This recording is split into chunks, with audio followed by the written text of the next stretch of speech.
been really, really looking forward to this show because, I know y'all not here every day. So it's a couple debates that really, really are waging. People got so much time right now. They sit around, they argue who could have made it, who didn't make it, who was good enough.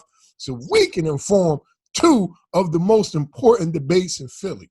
Now, a few years ago, Rick, me and you was talking, and I really, really appreciated it because you was pushing for one of my favorite young boys to get a real opportunity, young Mr. Brandon Austin. At the time, you was with Reno Bighorns, and you was pushing, hard for the young man to get an opportunity to try to pursue his career. And I want to thank you for that effort because he ended up playing with Reno for a little bit. Now, what I want to ask you, and you can help inform all the people here in Philly, how good is he from a pure basketball perspective? You work with him. You've seen them all. You've seen them all up close, day after day after day. How good is Brandon Austin? Is he, all that other off-the-court stuff aside, is he an NBA level? Will you spend your days and nights in the pool room? Will you sell cats of madness to the neighborhood little ghetto boy? You already know how rough life can be. Cause you're saying, yeah, man. First of all, I appreciate you so much pain reaching out to me to do this, man. I love doing things like this, especially during this time when it's a lot of uncertainty going on and people just want to talk hoop. So, I love to talk hoop, and this is a good opportunity to do that. So, appreciate that. Number one, man, keep doing it and keep trying to inspire. And if you need me, I'm here. But we ended up, at the time I was assistant coach for the G League affiliate for the Sacramento Kings, and I mean, he was high on our board. You know what I mean? We had seen him in summer league. He had a great summer league. I think he was with Philly during that time. And he had played well, and I knew him from the days of me being at St. John's, and Tony obviously having a connection with all the Philly cats like you guys. So I knew of Brandon already. I had seen him play a couple of times in high school, and I followed him a little bit for what I could. You know what I mean? And I understood who he was as a player and as a person. So we drafted him like the second pick. You know what I mean? We drafted like the second pick in the draft, in the G League draft, man, because we knew how talented he was. You know what I mean? We understood as an organization, our big team and the G League as well. We knew that he was an NBA talent for sure. But don't be modest, Rick. You put some research and background checking into that, and you pushed for the kid, man. Yeah. No, I definitely did, man. Like, obviously I hit Tony, I hit you, and I hit some other people around Philly, man, because, I'm a big believer in second chances. You know what I mean? I think people deserve second chances. Like, I mean, we're all fucked up at something, right? Everybody's fucked up at something in life. You know what I'm saying? Shit. Right. Like, who are we to, if a guy can, really change his life, admit his mistakes, understood he did wrong, or whatever the case may be. You know what I mean? Just a believer in second chance. So I did my due diligence. I reached out to you guys, and everybody vouched for him. Everybody fucking vouched for the kid, man, and said how good of a kid he was, and he just made a mistake, or whatever the case may be, and he was a good kid. So, once we did all of that, and our GMs trusted me with that information, we brought him in. You know what I mean? We brought him in, and shit, he was probably talent-wise, and we had some good players on that team. Some guys that got called up, like Reggie Hearn, David Stockton, Kalen Lucas. Like, so we had some good guys on that team who got call-ups. Cody Demps. We got some guys. A lot of guys got call-ups that year, man. Marcus Williams, who played in the NBA for a long time and played at UConn, and we had some really good players, man. And Brandon was probably the best talent we had as far as from an NBA perspective.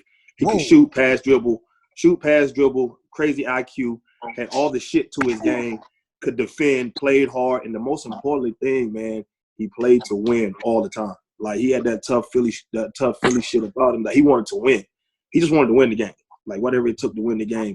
Now, granted, he got banged up. You know what I mean? Because I don't think, he was going through some hard times back in Philly, man. You know what I mean? He hadn't had the proper weight training and stuff like that. And, you know, he was a little skinny and frail, like, you know, kind of like, you know, he hadn't been eating like the nutrition shit, like all the little stuff that he needed to do, you know, and that's why we try to help him. I mean, and he was a model citizen for us, man. He was great for us, man. He won a game against Memphis for us. Talent wise, man, like I said, he was the number one prospect overall talent wise in our organization from a G League level, man, during that time. And then the next season, man, we ended up bringing him to camp to the big team camp. We signed him, you know what I mean, for training camp. You know what I mean? We signed him. We signed the kid for training camp, gave him some money, man, and everything. Brought him to camp. You know what I mean? And he was having a good camp.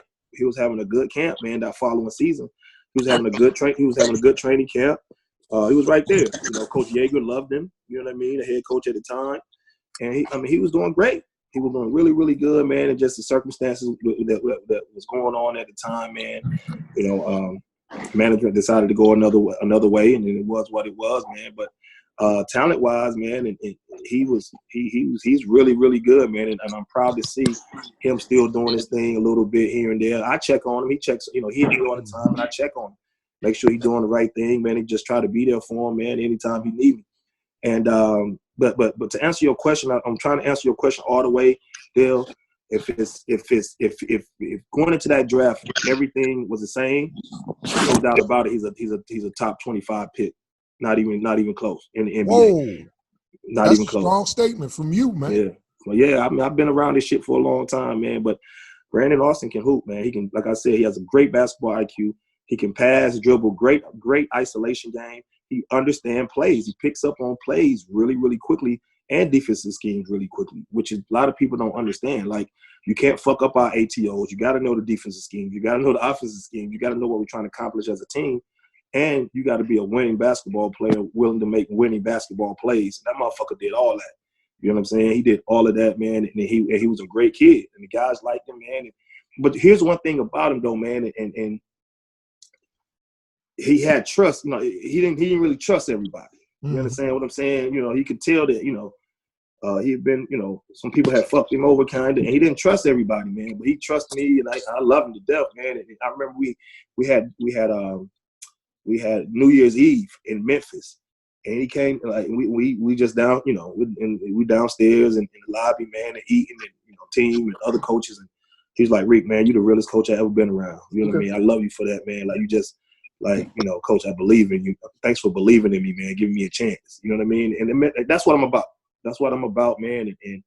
And I wish I could have helped him even more. You know what I mean? But I'm always gonna be here for him, and I got his back. But there's no question he would have been a top 25 pick if everything was fucking equal and stuff like that. But he'll continue to grind. He'll be all right. All right. Well, I really appreciate all that, man. And when I got that call and I knew that you was considering it and that you was pushing it, I was really pulling. Little ghetto boy, your daddy was blown away.